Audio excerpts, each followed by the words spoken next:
Salutare! Aceasta este Husqvarna 128R care are o problemă și vă arăt imediat cum se manifestă.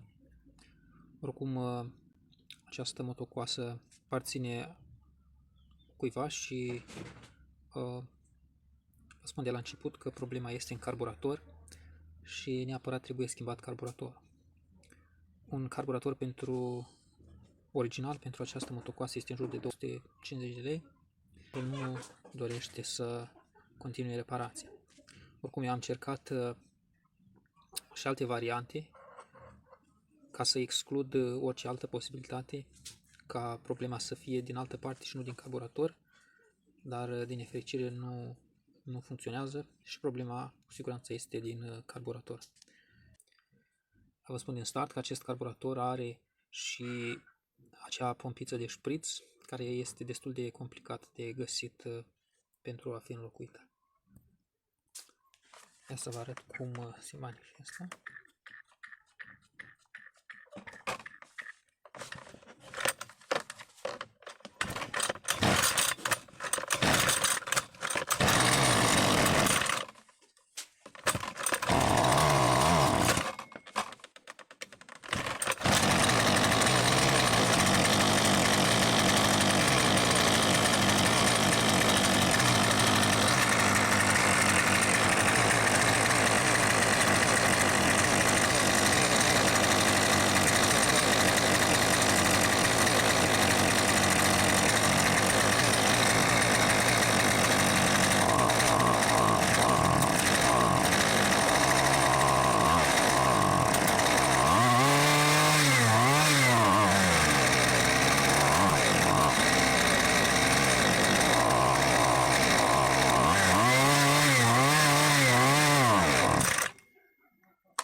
Așa, ați văzut că s-a oprit.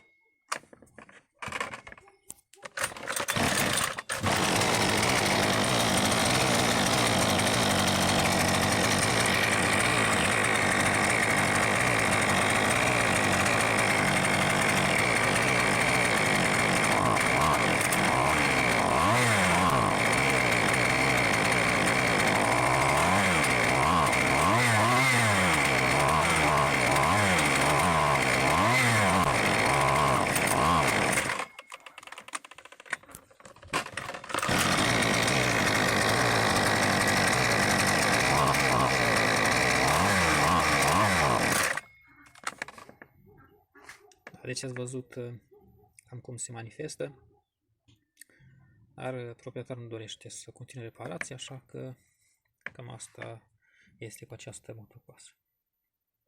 De asemenea că am încercat toate posibilitățile de a regla acest carburator.